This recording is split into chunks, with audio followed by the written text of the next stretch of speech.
all of time, on all the planets of all the galaxies in space,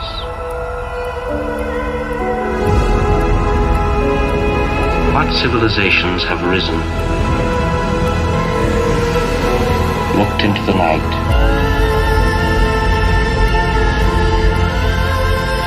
seen what we see,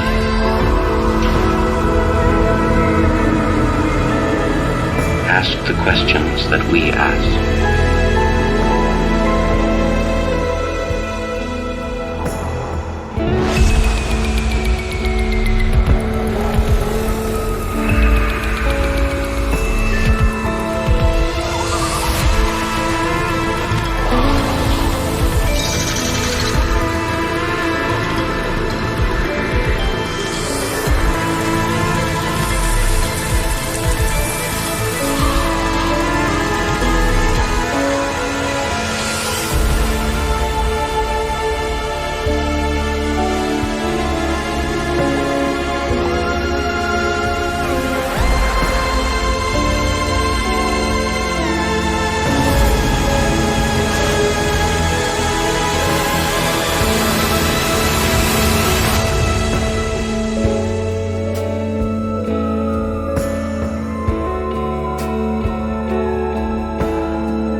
Life seems to have conquered every corner of the Earth.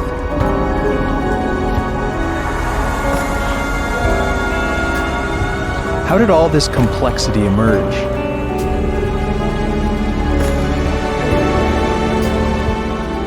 Living organisms are created by chemistry. We are huge packages of chemicals. Now, what are the ideal conditions for chemistry? Well, first, you need energy.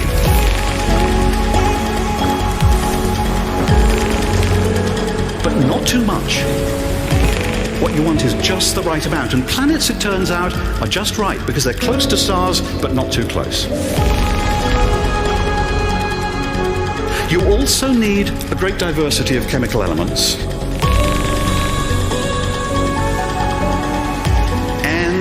You need liquids, such as water. Why? Well, in gases, atoms move past each other so fast that they can't hitch up. In solids, atoms are stuck together. They can't move.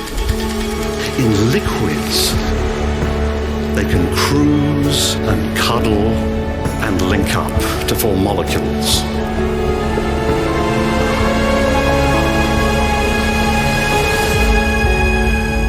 Liquid water is just so good for getting evolution going. Molecules can dissolve in the water, form more complex chains. Now, where do you find such Goldilocks conditions?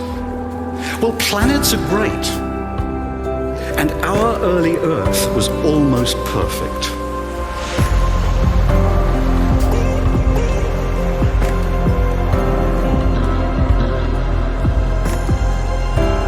It was just the right distance from its star to contain huge oceans of liquid water.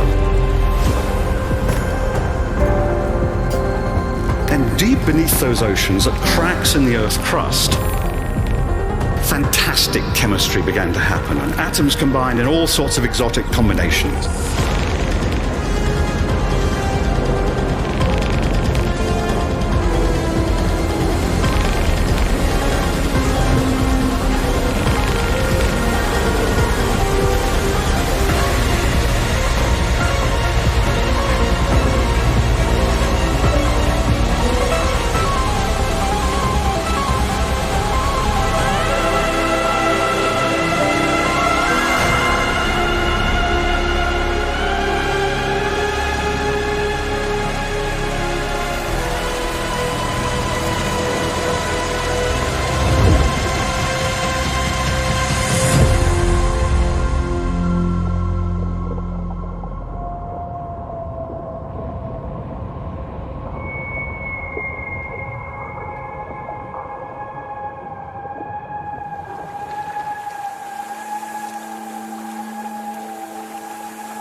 On our planet, microbes have adapted to survive the most hostile conditions. Arid deserts, the frozen Himalayas, in trenches under thousands of tons of pressure in the ocean deeps. New research suggests that life emerged over 4 billion years ago, when Earth was an alien and deadly planet. At the time, Earth was ravaged by intense volcanism and an asteroid storm that lasted 100 million years.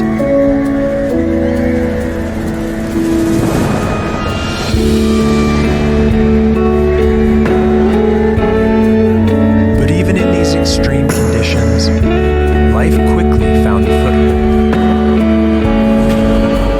As soon as the Earth cooled off after its formation, we know that life began here. Because it happened quickly here on Earth, we think it's going to happen quickly on other planets as well.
We know that the galaxy is awash in water.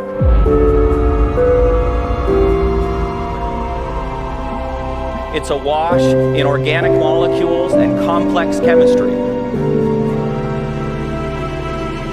All of the things that we know were necessary for life to begin on this planet exist in abundance throughout the galaxy.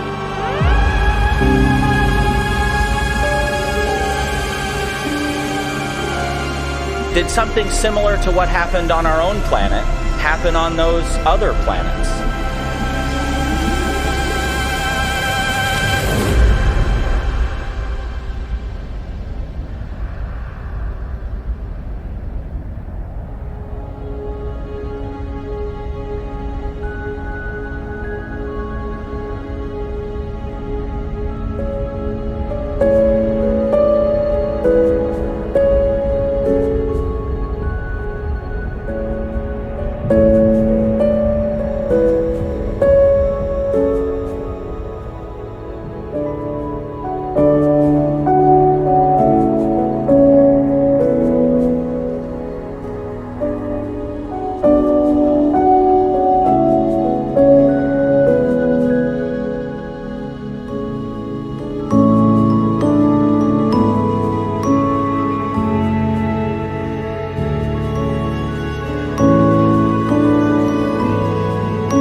once thought to potentially support life is now sterilized by a crushing toxic atmosphere.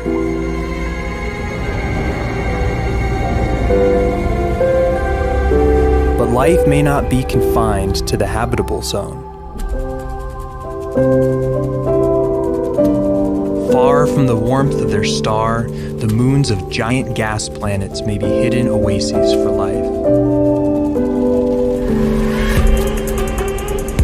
Their energy comes not from starlight, but from gravity, the lurching push and pull of the host planet. Icy Enceladus has it all. A huge subsurface ocean with hydrothermal vents spewing the chemistry of life.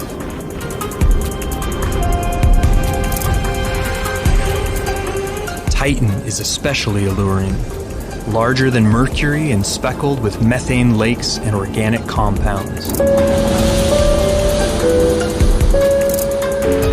In 2026, NASA plans to send a drone to Titan, seeking out signs of life in its valleys and craters.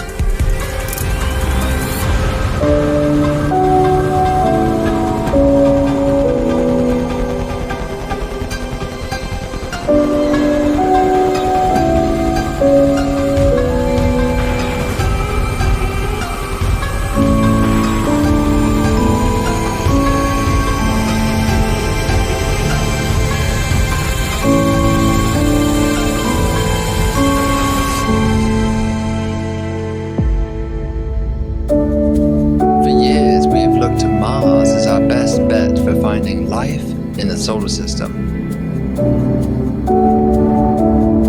The idea that Venus could have been habitable in the past is also quite plausible. Venus could have maintained liquid water for around 3 billion years, only becoming uninhabitable just 750 million years ago. Life could have been present on the surface and evolved the ability to float up into the clouds.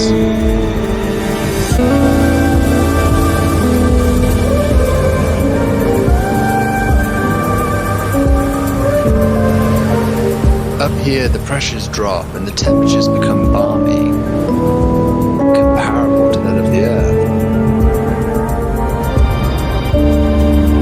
The idea of life on Venus isn't that crazy.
Just one bacteria on Mars, or any other body of the solar system, would indicate that the whole chain of evolutions, cosmic, chemical, and biological, is at work everywhere. In that case, the creation of life anywhere in the universe would be more the rule than the exception.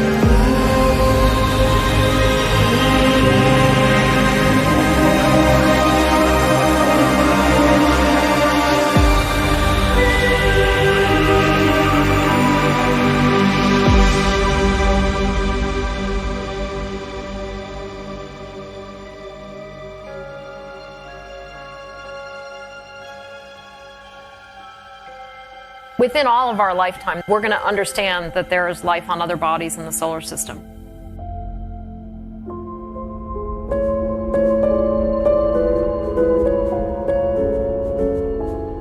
We're going to understand the implications of that for evolution of life here on Earth. We're going to find planets around other stars that we can say we see potential signs of habitability in their atmospheres. That's all going to happen in the next 10 to 20 years. How exciting is that? We're on the verge of things that people have wondered about for millennia. Are we alone?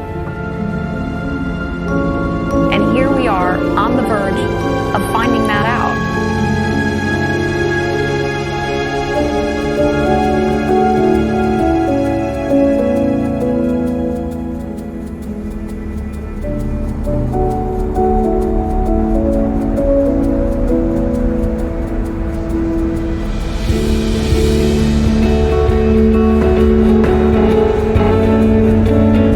Our universe is close to 14 billion years old, and there are planets out there that are 3 times as old as Earth. With all that time to develop, there could be life out there far more advanced than us.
The Big Bang created only the 3 lightest elements: hydrogen, helium, and lithium. The heavier elements that make life possible were only created later in the ultra-dense cores of stars. And for those elements to wind up inside your body, those stars would have to explode.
dwarf stars can live up to 10 trillion years, bathing their planets in starlight for eons.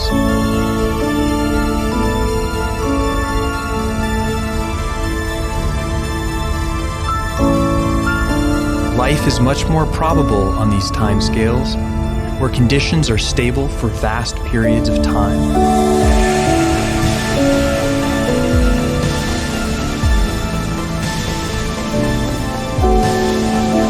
Any beings living close to these stars would have to contend with violent solar flares that continually threaten extinction.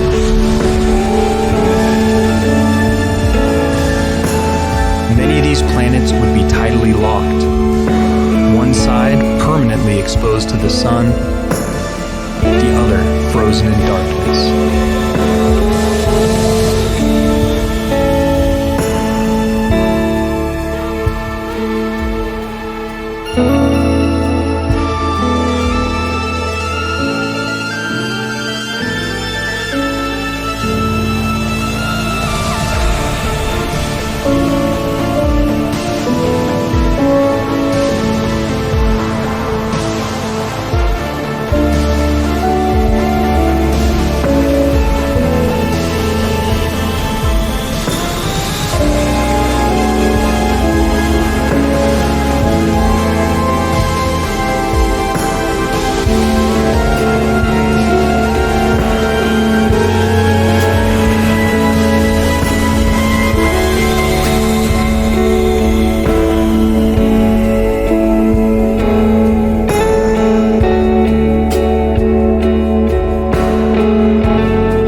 have any hope of finding alien life, we have to know what to look for.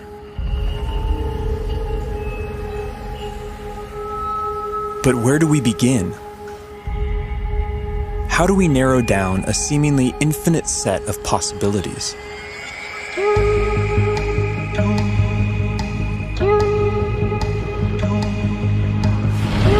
There's one thing we know for sure.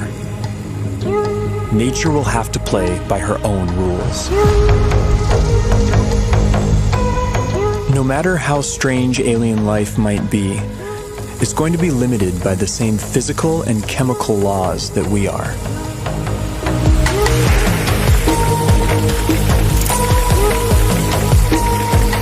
On top of this, each alien environment will further limit what kinds of life forms can evolve there.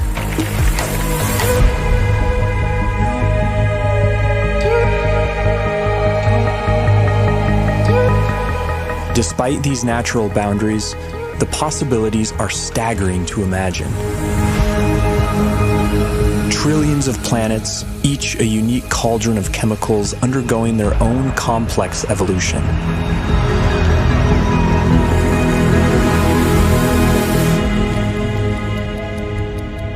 To guide our thinking, this museum of alien life will be divided into two exhibits.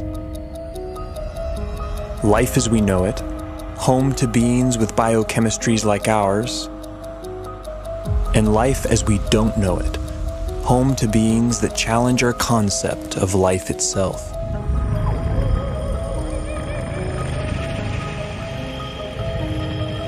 Before we venture too far into the unknown, we have to ask ourselves, what if alien life is more like us than we think?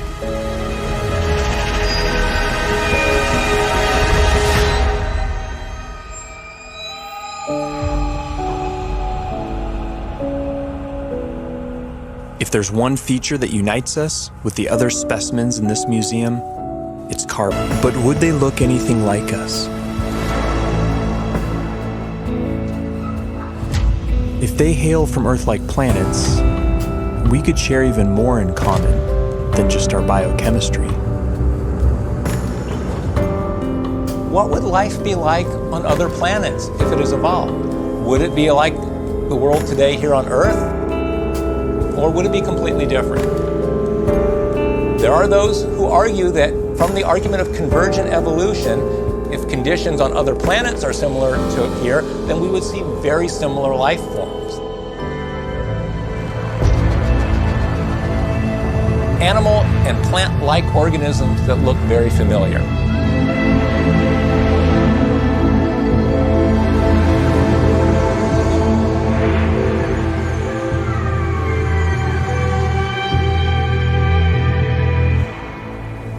On Earth, certain features like eyesight, echolocation, and flight have evolved multiple times independently in different species. This process of convergent evolution could extend to alien planets like Earth, where creatures face similar environmental pressures. It's no guarantee, but there could be certain universalities of life. The greatest hits of evolution on repeat across the universe.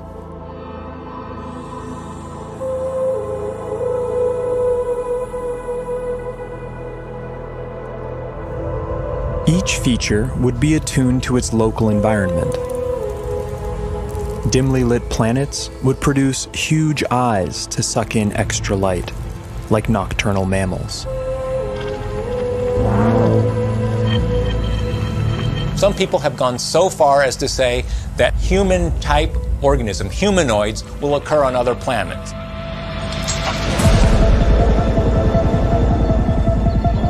The existence of other human-like organisms seems unlikely, given the long, convoluted chain of events that produced us. But we can't rule it out. If just one in every 100 trillion Earth-like planets produced a human-like form, there could still be thousands of creatures like us out there.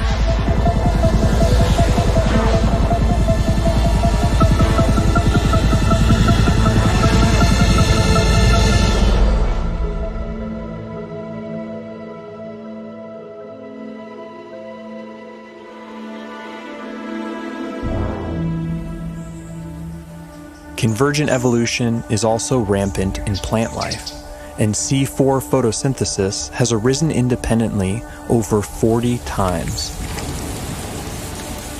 Would alien plants look like ours or something else entirely?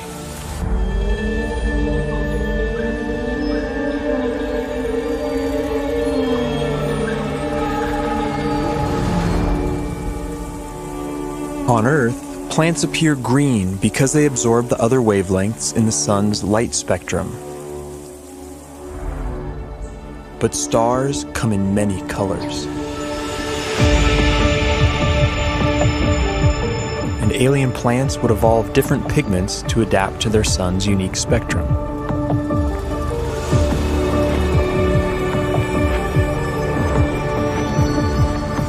Plants feeding off hotter stars could appear redder by absorbing their energy-rich bluer light.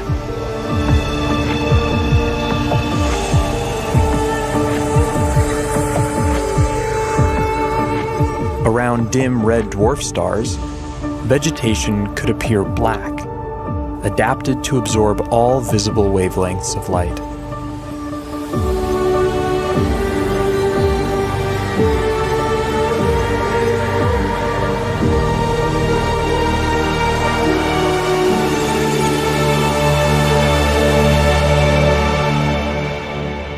Earth itself may have once appeared purple due to a pigment called retinol that was an early precursor to chlorophyll. Some think that retinol's molecular simplicity could make it a more universal pigment. If so, we may find that purple is life's favorite color.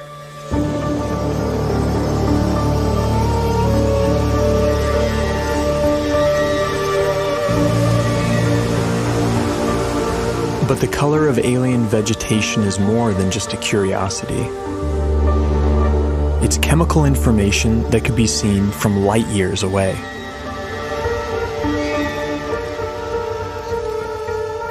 Earth plants leave a signature bump in the light reflected off our planet.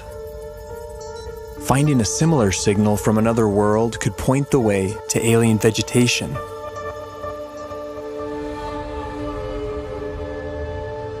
Perhaps this will be our first glimpse at alien life, a vibrant hue cast by a distant world.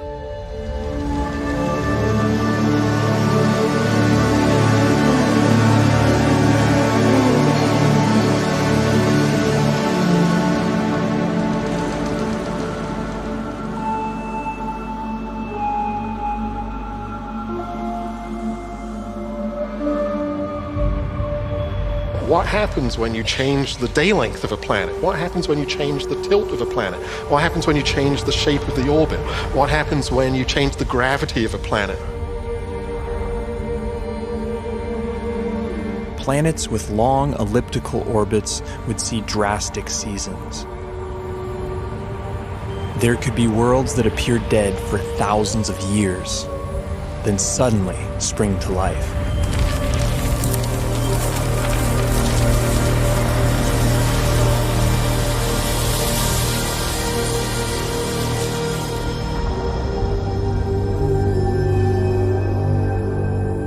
Most of the rocky planets discovered so far have been massive super-Earths.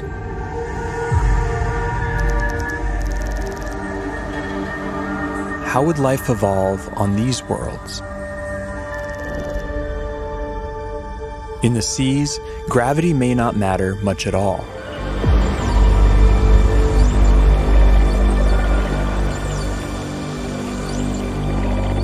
A high-gravity planet isn't high gravity all over.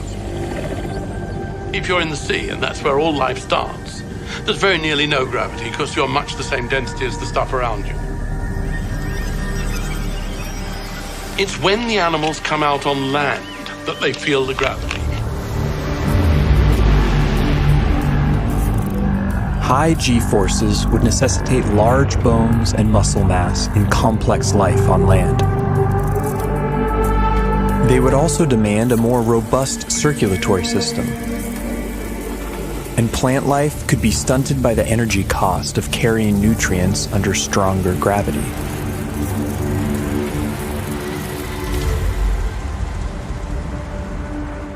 Low-gravity planets would more easily lose their atmospheres to space and lack a magnetic field to protect from cosmic rays.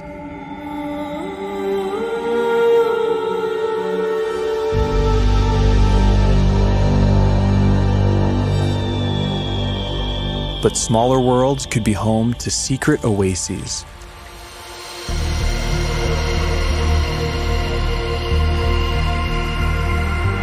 Huge cave systems that provide hideouts for life.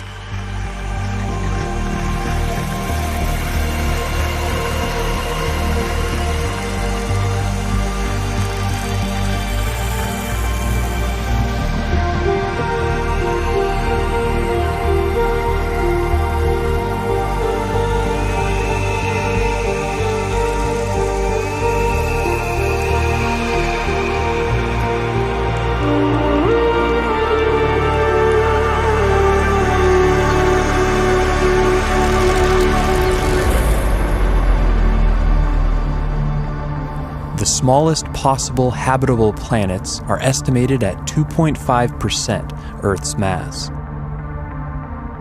If surface life does evolve on these worlds, it could be a sight to behold.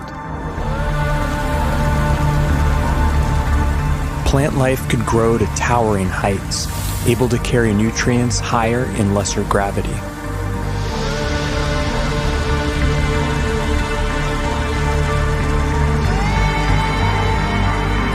Without the need for bulky skeletons and muscle mass, animals could have body types that boggle the mind.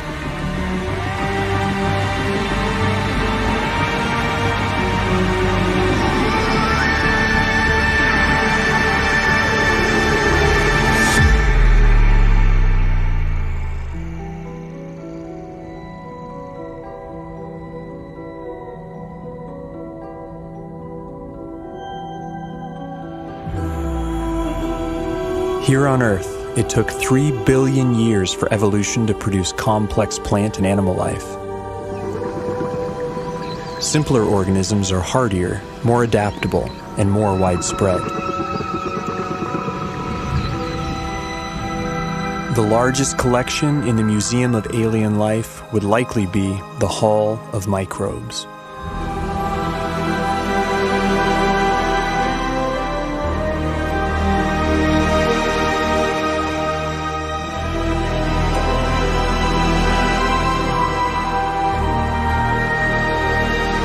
Yet finding even the tiniest alien microbe would be a profound discovery.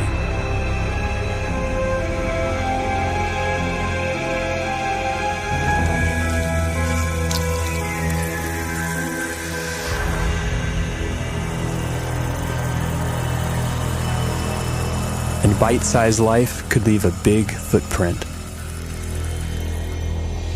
Like stromatolites on Earth, layers of microbes could build up into huge rock mounds over time, leaving behind eerie structures. And in big enough numbers, some alien bacteria could leave a distinct biosignature by exhaling gases that wouldn't coexist naturally, like oxygen and methane.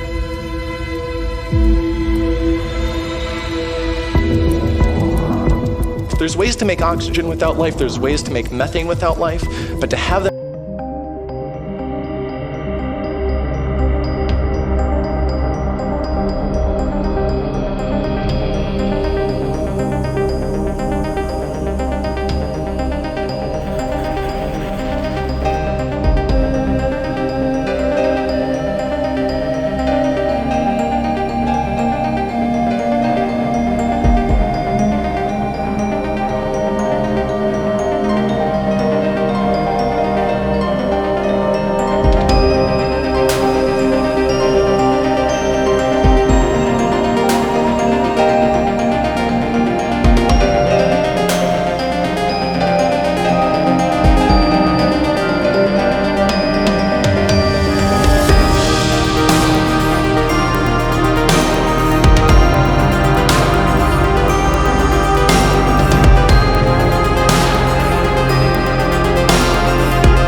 all the prime elements for life have been detected inside their atmospheres. And within these clouds, some layers would provide ideal temperatures and pressures for habitability.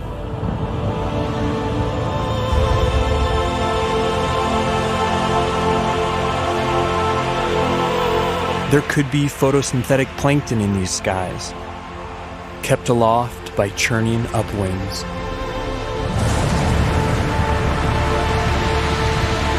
And with enough force, these upwinds could even support larger, more complex life. Predators.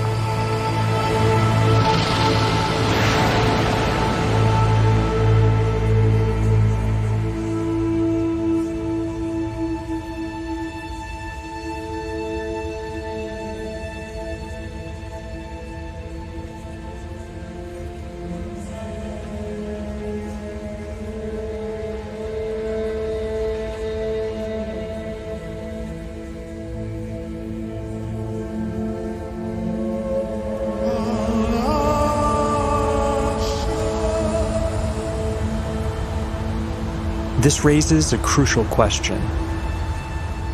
What if we've been looking in all the wrong places? What if nature has other ideas?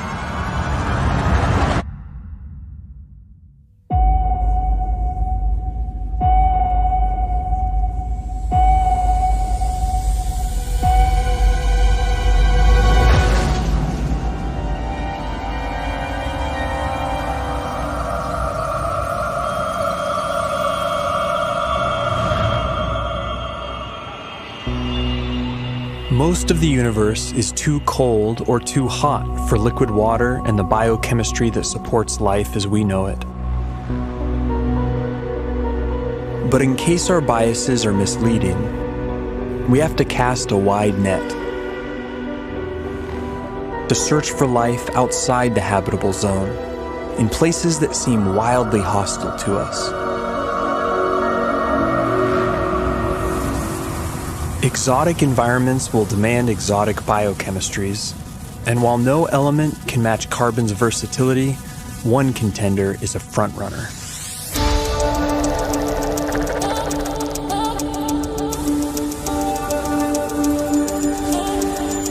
At first glance, silicon seems similar to carbon. It forms the same four-way bonds and is also abundant in the universe.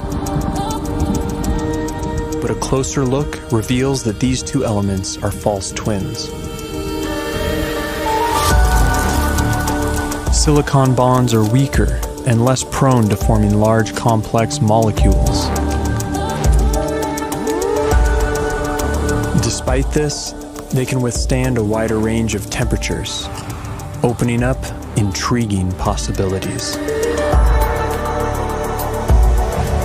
Life based on the silicon atom instead of carbon would be more resistant to the extreme cold, providing a whole new range of weird forms. But silicon has a problem. In the presence of oxygen, it binds into solid rock. To avoid turning to stone, silicon beings might be confined to oxygen-free environments, like Saturn's frigid moon, Titan. Its vast lakes of liquid methane and ethane could be an ideal medium for silicon-based life or other radical biochemistries.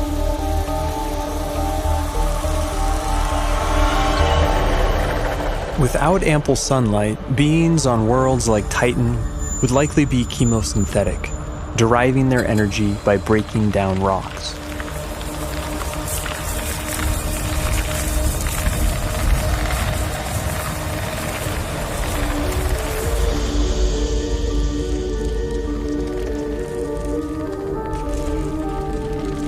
Such life forms could have ultra-slow metabolisms and life cycles measured in millions of years.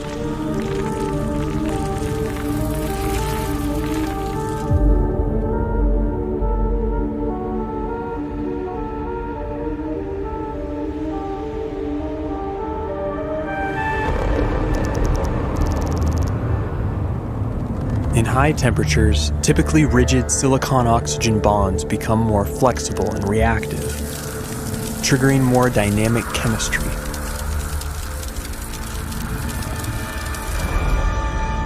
This has led to a truly bizarre proposal: silicon-based life forms that live inside molten silicate rock.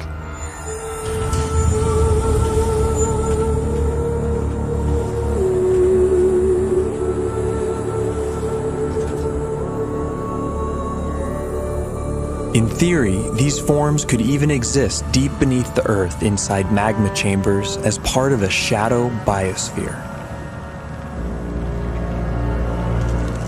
If so, then the aliens are right under our noses.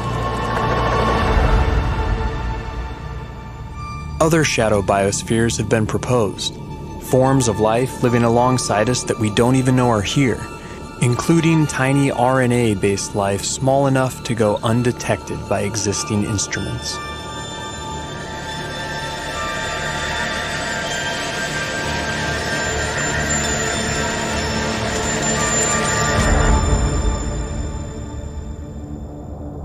Clouds of dust in empty space might seem like the last place you'd expect to find anything living. But when cosmic dust makes contact with plasma, a type of ionized gas, something strange happens. In simulated conditions, dust particles have been seen spontaneously self-organizing into helical structures that resemble DNA.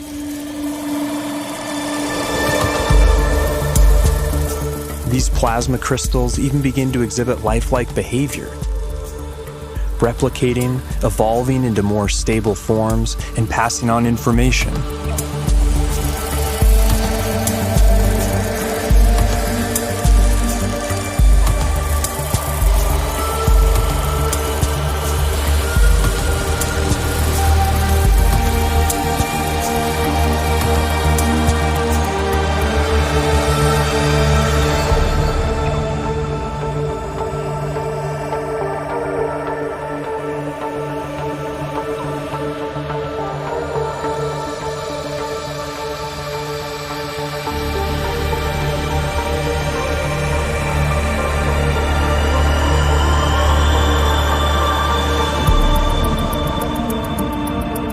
Plasma is the most common state of matter in the universe.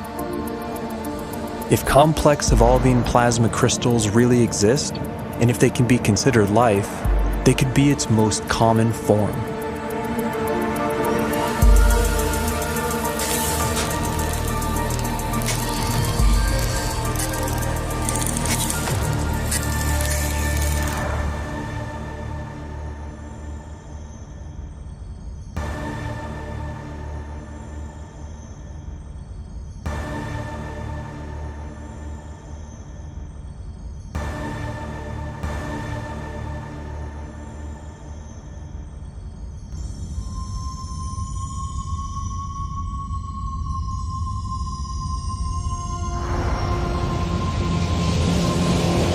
When massive suns explode, some collapse into ultra-dense cores called neutron stars, hulking masses of atomic nuclei crammed together like sardines.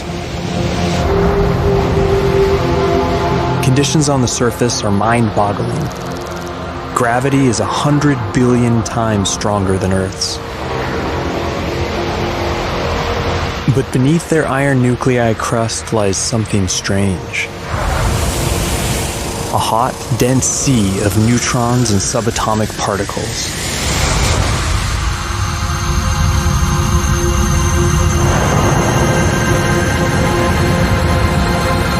Stripped of their electron shells, these nuclei would obey entirely different laws of chemistry, based not on the electromagnetic force, but the strong nuclear force which binds nuclei together.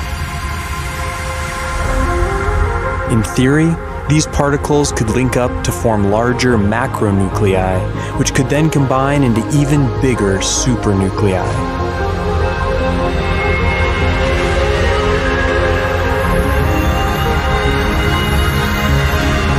If so, then this bewildering environment would mimic the basic conditions for life.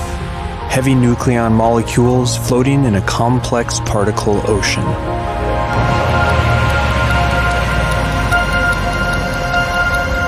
Some scientists have proposed the unimaginable. Exotic life forms drifting through the strange particle sea, living, evolving, and dying on incomprehensibly fast timescales.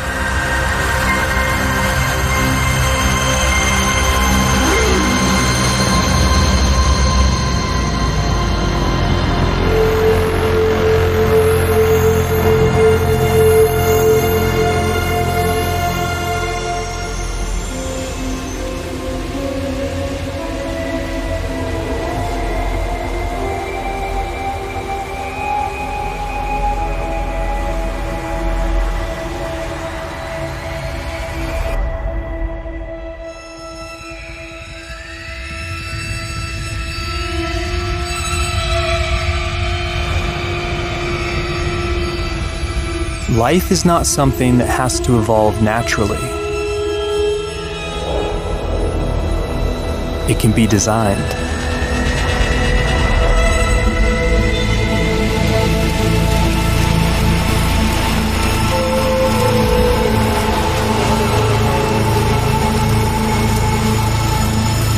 And once intelligence is introduced into the evolutionary process, a Pandora's box is opened.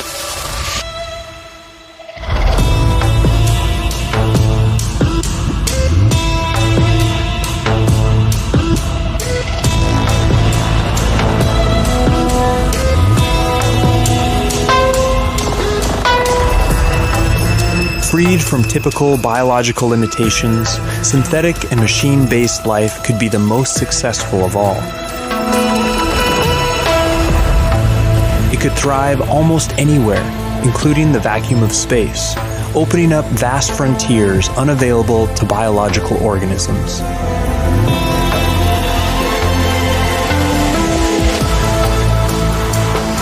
And compared to the glacial pace of natural selection, technological evolution allows exponentially faster growth, adaptability, and resilience.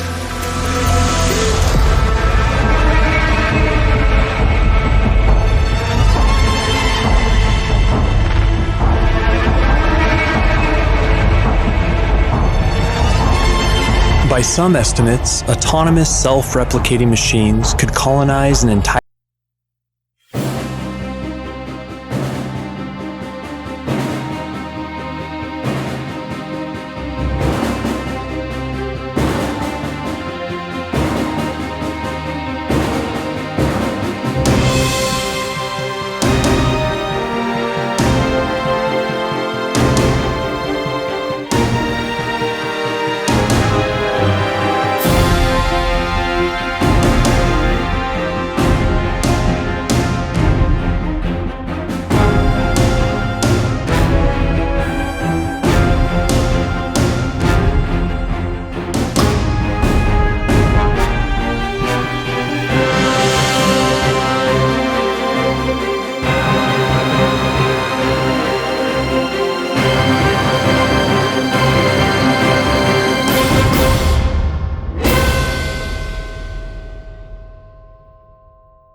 As the universe ages, perhaps machine intelligence will come to dominate, and naturally occurring biological life will be viewed as a quaint starting point.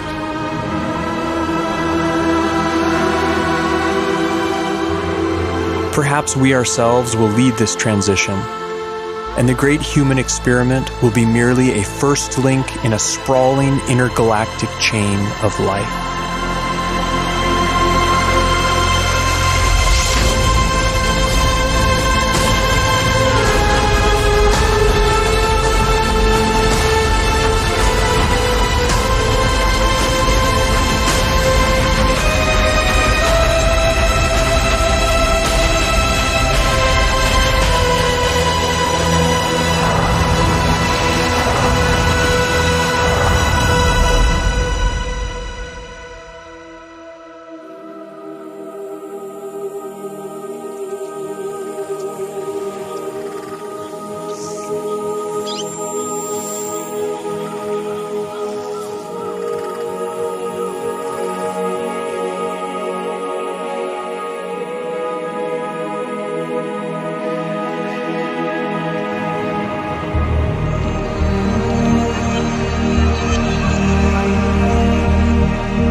Has said that one does not meet oneself until one catches the reflection from an eye other than human. One day that eye may be that of an intelligent alien. And the sooner we eschew our narrow view of evolution, the sooner we can truly explore our ultimate origins and destinations.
The most complex object known in the universe is the human brain. These 86 billion neurons have given us the power to transform our planet. But is this the best nature can do? We now know there are something like 10 billion trillion habitable planets in the universe. 10 billion trillion chances for the brain to be eclipsed by something else.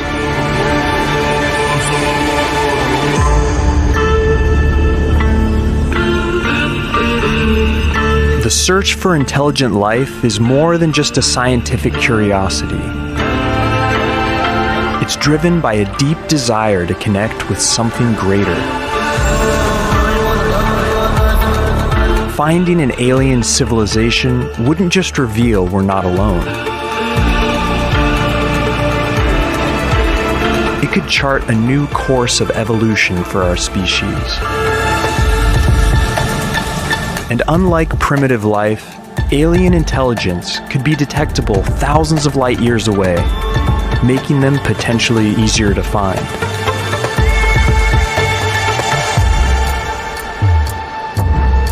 What do they know that we don't? And how do we make contact? We're not the first to wonder.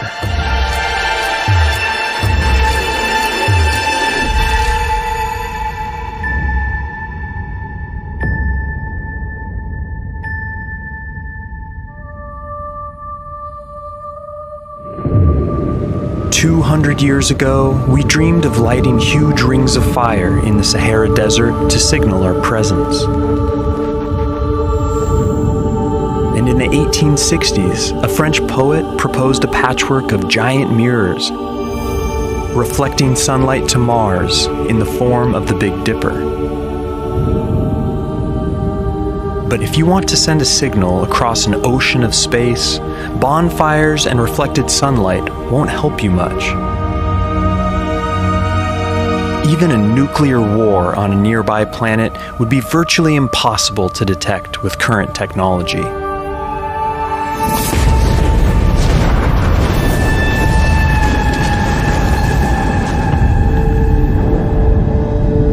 To really get your message across, you need a form of light you can't even see.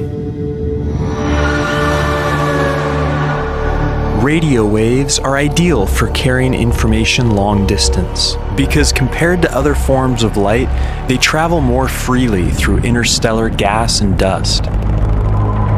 That's why SETI, the search for extraterrestrial intelligence, has focused almost entirely on scanning for radio signals, whether intentional messages or byproducts of technology.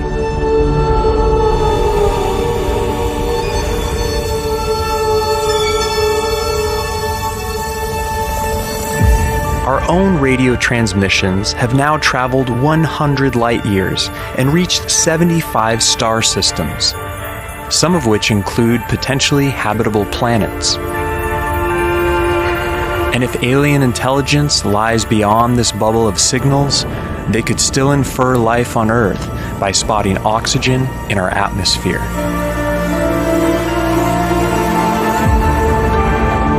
Thanks to the SETI Institute and the recent Breakthrough Listen project, we have now scanned tens of millions of stars for signals.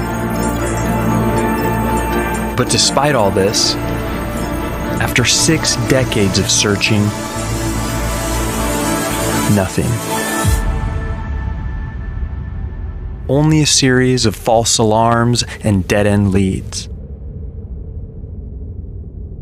We call it the Great Silence.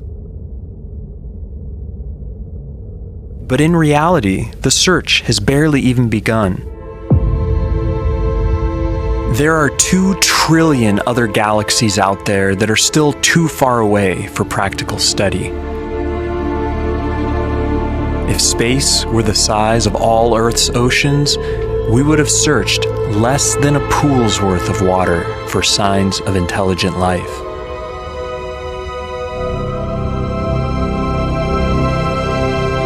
On top of this, we might even be looking for the wrong thing.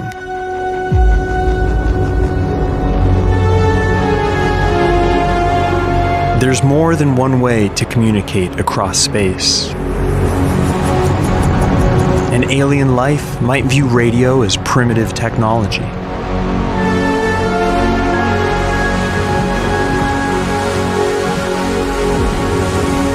We have to consider every possible alternative, from the practical to the unimaginable.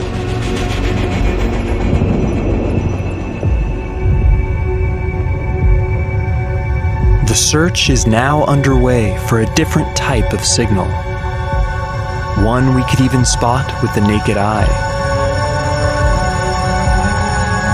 laser light.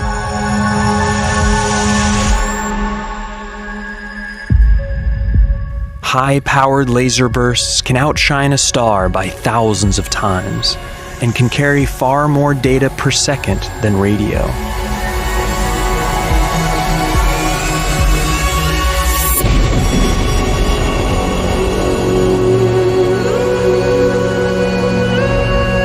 We would have to be in direct line of sight to detect the beam. But spread across many light years, they would widen to encompass entire planets and moons.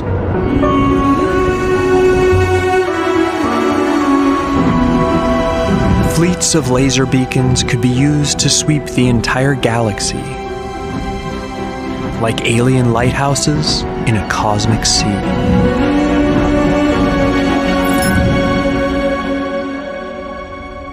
Thanks to a recent crowdfunding effort, plans are now in motion to monitor the entire night sky for laser pulses.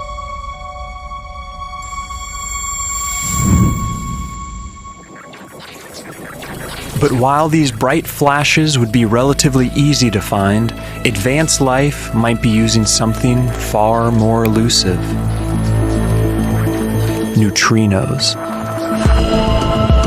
Tiny subatomic particles that are streaming through you by the trillions every second. These ghost particles can pass through entire planets and not touch a single atom. It takes a giant room like this to detect just a handful of them per day. But researchers recently proved neutrino communication is possible by sending a simple message through 240 meters of rock. If advanced life is using them to communicate, their signals could travel anywhere, through any obstacle, at the speed of light.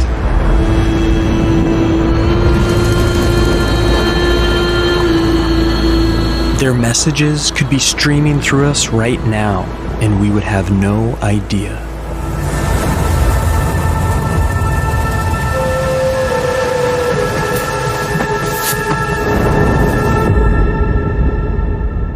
Or maybe intelligent life is taking an entirely different approach to communication, using space-time itself as a medium. By manipulating high-gravity objects, they could in theory create pattern distortions of space-time, which could ripple through the universe in all directions.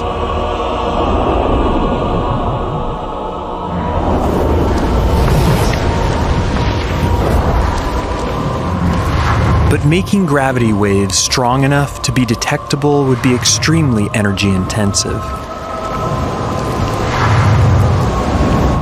Maybe they're up to something far simpler. Placing giant sunshades into orbit around a star could block out starlight in distinct patterns, like a kind of cosmic Morse code.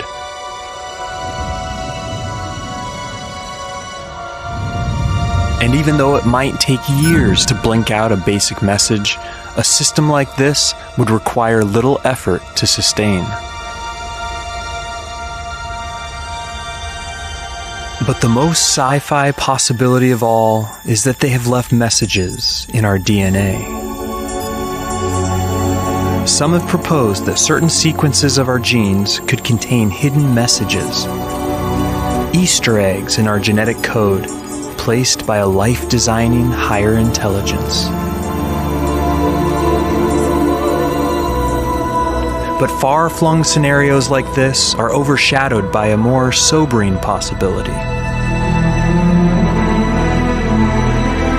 maybe we're just in the wrong place at the wrong time. Using a detailed computer model of our galaxy, researchers have estimated that intelligent life was possibly most concentrated 4 billion years ago, and closer to the center of the galaxy. If true, then we would exist on the outskirts, light years away and billions of years too late to a galactic golden age.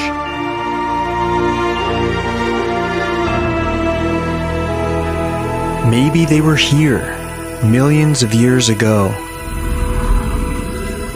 witness to a whole different planet.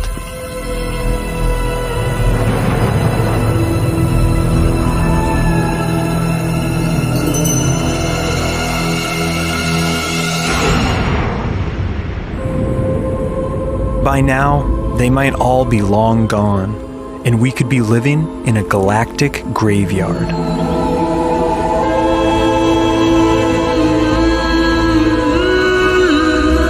It may not be their signals that we find one day, but their relics.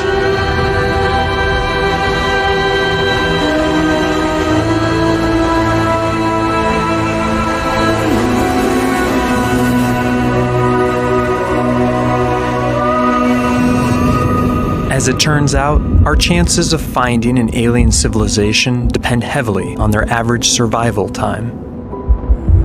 If the average lifetime is something like 100 years, then they will blip in and out of existence, rarely overlapping, and our chances of finding one alive are slim.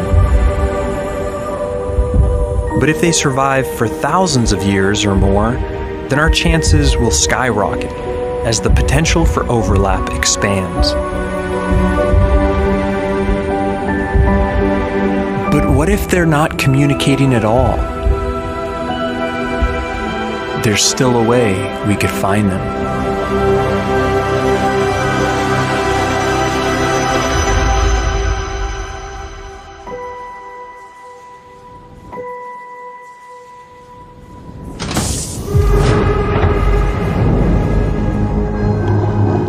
We tend to assume that alien intelligence would share our motivation to communicate. But they may find the prospect of making contact too dangerous or too futile. If this is the case, then we have to get more creative in our search. In 2015, astronomers watched as this normal-seeming star began to dim in erratic ways, unlike anything they'd seen before. The cause is probably a giant dust cloud or a shattered moon blocking the light, but it has all the hallmarks of something else: an alien megastructure. And even though this explanation looks unlikely, it hints at a new way of finding intelligent life.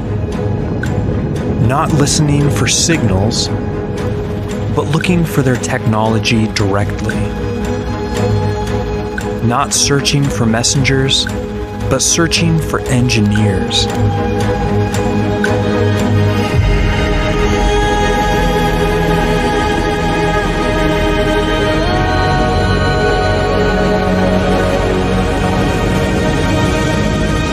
And to do that, we have to wonder, what mind-boggling alien technology should we be looking for?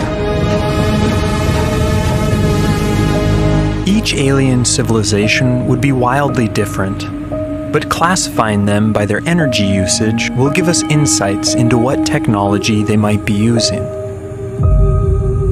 The Kardashev scale divides them into 3 levels. Type 1 would have a mastery of their home planet, using all the energy available on it. Type 2 would have mastery over their star, harnessing all its solar energy. Type 3 would have mastery over their entire galaxy, and would be more foreign to us than we are to amoeba.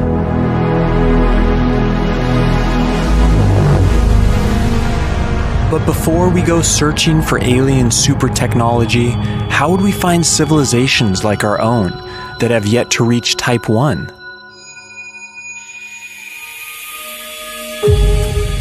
When a typical planet passes in front of its star, we see the starlight dim sharply. But observing a more gradual fall-off of starlight could be evidence of a dense ring of satellites, a Clark belt.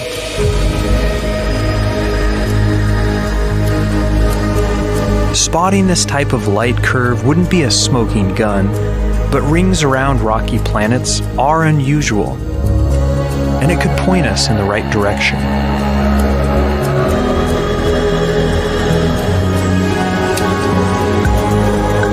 Just as alien vegetation would leave a biosignature in its atmosphere, alien technology would leave a technosignature. Silicon produces a recognizable light curve similar to chlorophyll. Spotting this signal could point us to the presence of alien solar cells.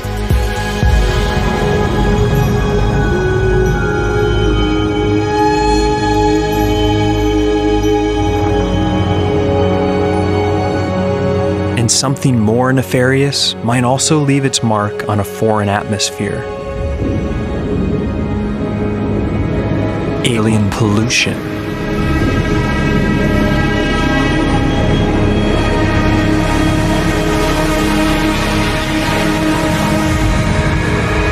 Certain pollutants like chlorofluorocarbons aren't produced by nature and could be detectable even in small amounts. These chemicals could even linger long after a civilization dies, pointing us to the remains of an extinct alien race.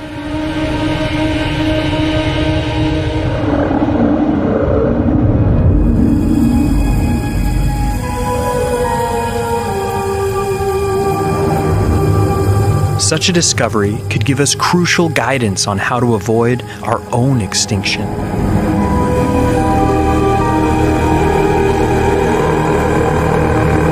And there's another universal hazard we would be familiar with.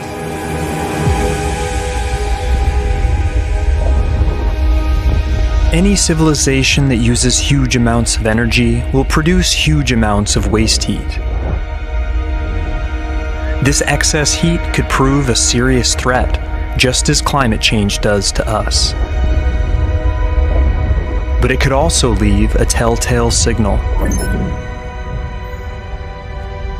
Finding waste heat radiating from alien planets or other regions of space could point the way to intelligent activity.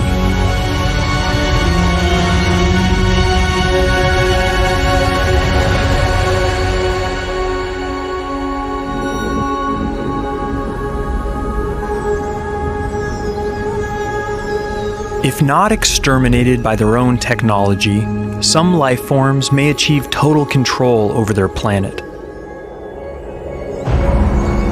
and become a Type 1 civilization.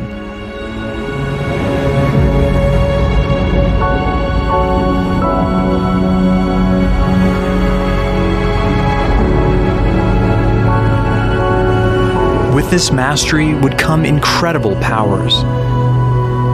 Control over all their world's ecosystems, its resources, and even its weather.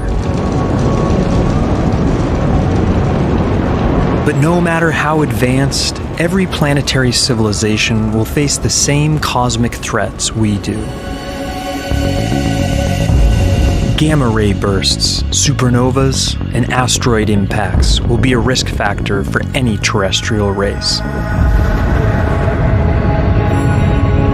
Some might decide to flee to intergalactic space, reducing their exposure to existential risks, making their home in the voids between the stars. If so, then our search will have to encompass the entire swath of the universe.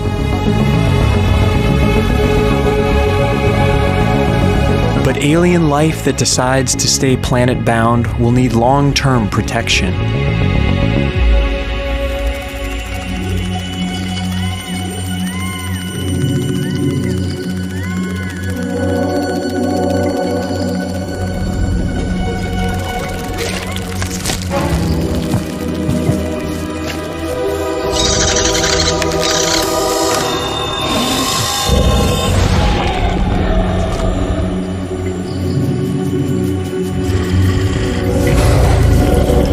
best way to protect your world will be the ultimate in home defense. A planetary shield.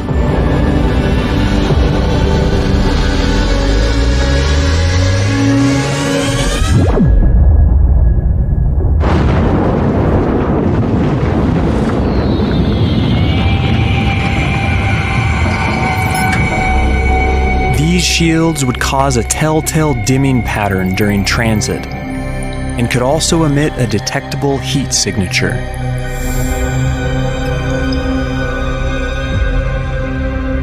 Large-scale astroengineering like this would require a colossal amount of resources. And the easiest way to get them may not be from mining planets, but from mining asteroids.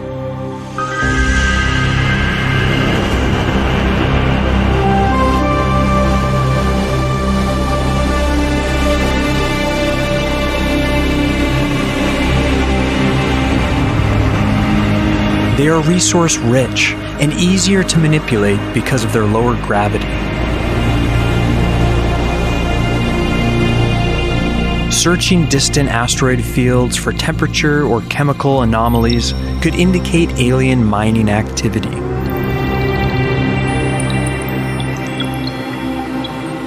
Eventually, though, asteroids might not be enough.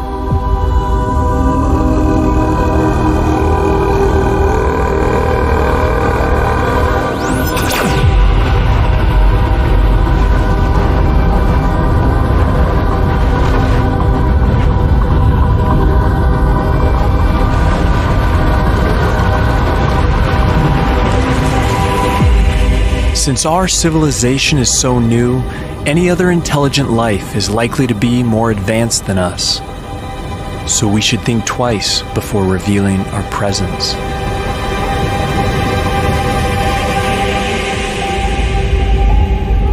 But alien super civilizations won't just be looking for resources.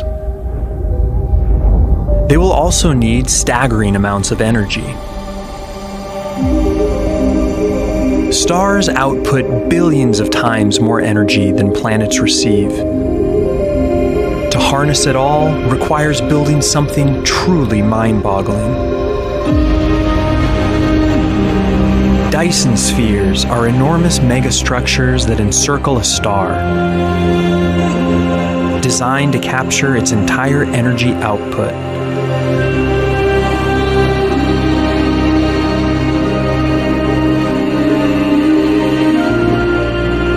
They could also double as vast habitats for life. A solid shell would be physically unstable, so instead of a sphere, we might find a cloud of objects, a Dyson swarm.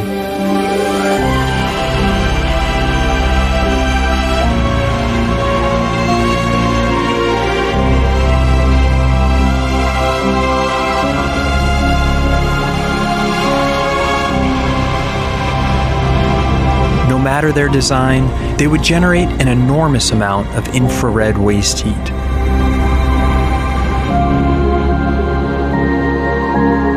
And they could also eclipse or even block out the star's light entirely.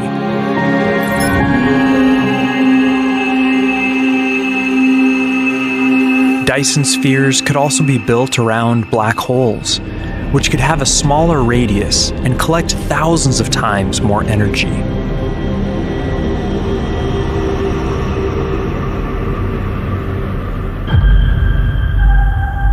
Any beings that come to harness their star's entire energy output will reach the next level on the Kardashev scale.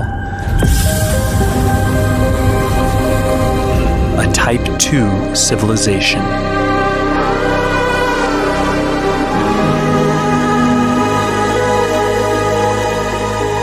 This level of mastery would imply an astounding capability. Star lifting is the practice of harvesting stellar material and could provide thousands of planets' worth of resources. This process would also allow you to lower the temperature of a star, postponing its death by billions of years. In about 1 billion years' time, our own sun will grow too hot for life on Earth. If we ever find evidence of star lifting, it could inspire us to one day do the same and prolong the game of life.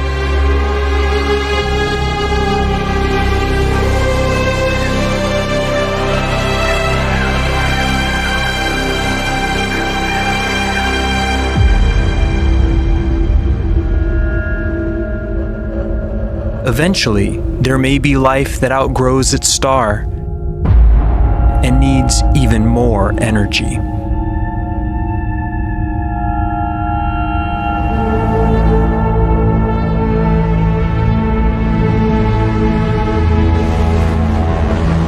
To branch out across the galaxy, life forms this advanced will probably need near-light speed travel. And if they do have this capability, there's a chance we could catch them in the act.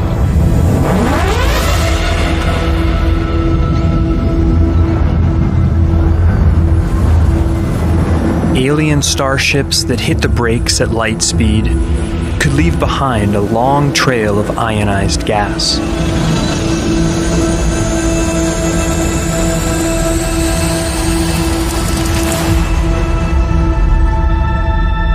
These trails might emit detectable infrared radiation.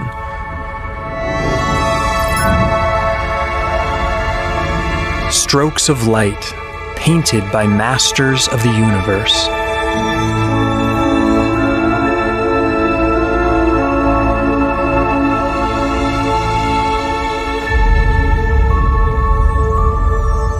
Once life forms have harnessed all the energy their galaxy can provide, they will achieve unimaginable power.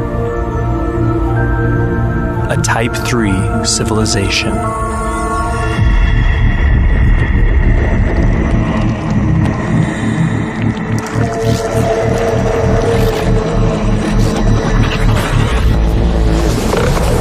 This cosmic virtuosity would be totally unfathomable to us. Life that has built billions of Dyson spheres and can create stars at will. In theory, their thirst for energy could make a whole galaxy go dark.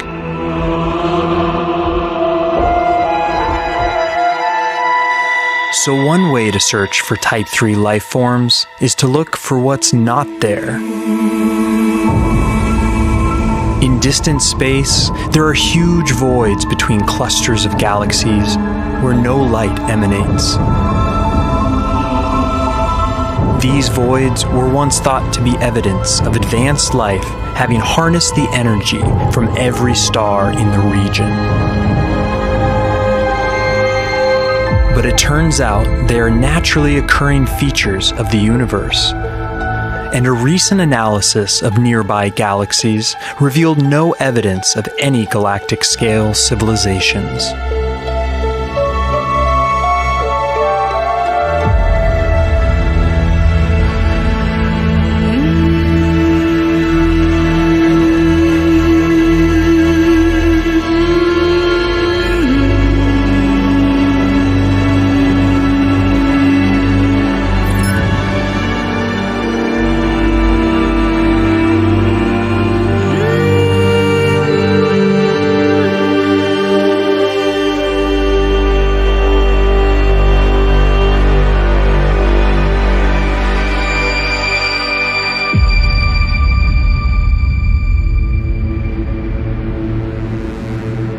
In theory, cosmic architects could assemble enormous planetary systems far more intricate than anything nature could produce.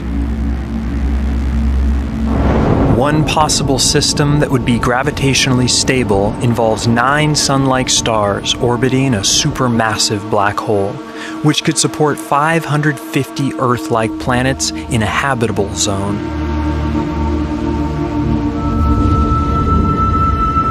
These artisanal solar systems could make ideal long-term habitats. or could even function as an alien nature reserve, with each planet hosting a different strain of life.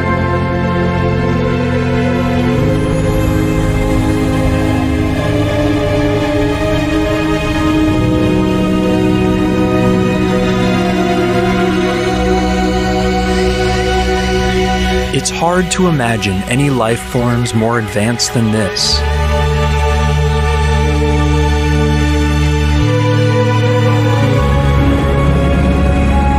But in theory, there could be beings that control or created our universe itself. Researchers are beginning to test the idea that reality itself is just a simulation or an experiment run by some higher order being.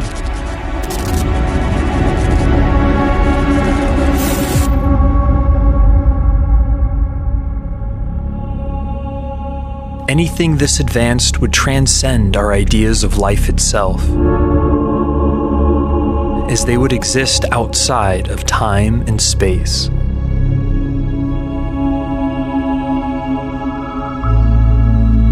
In a way, the search for intelligent life is an evolution of the age-old search for God. Both are driven by a longing for truth and connection with something bigger than ourselves.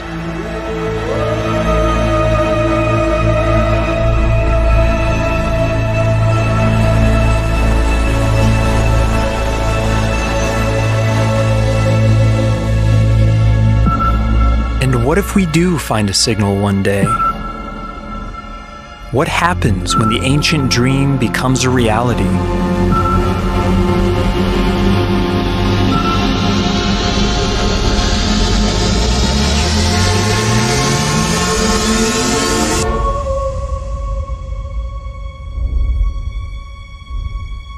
Just knowing they're out there would profoundly change how we see ourselves.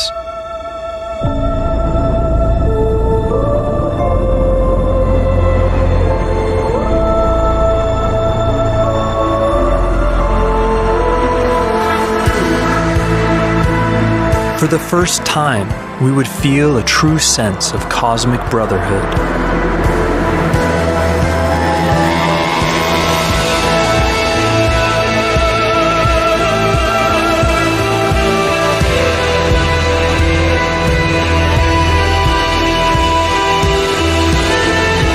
And studying their messages or technology could lead us to huge advancements and help secure our own long-term survival.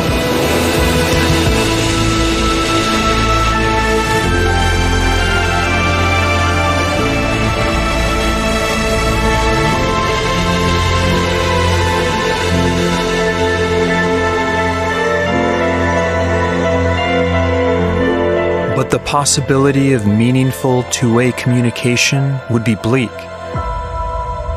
Separated by hundreds or thousands of light years, we would be studying these civilizations as they were in the deep past.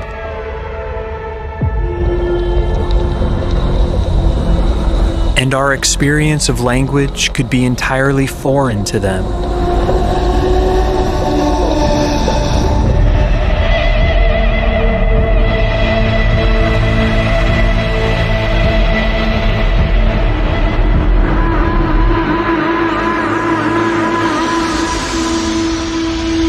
But what if, after all our searching, we never find another sign of intelligence?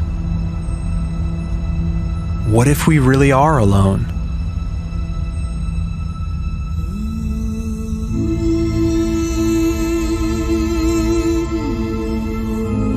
We can never be truly sure, as there will always be distant galaxies too far to ever study. But never finding any evidence would mean that our place in the universe is truly unique.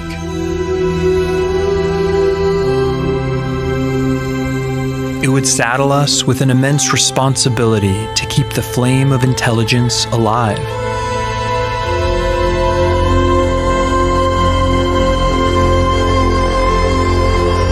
Just as ancient civilizations speak to us through their monuments, we could build monuments of our own for future life to discover.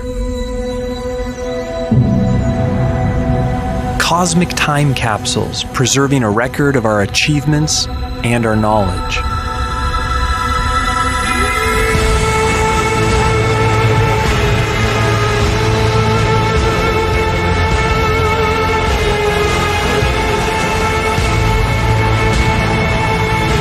Perhaps other races will do the same, and these memory vaults could become connected over time, each new civilization adding a link.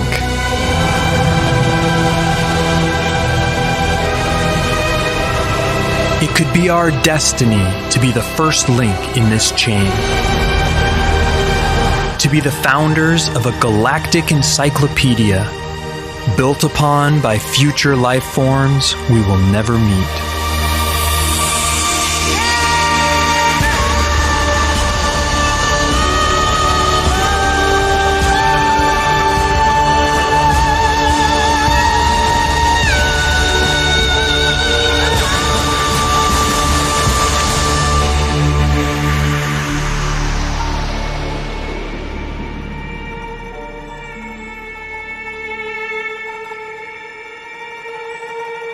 you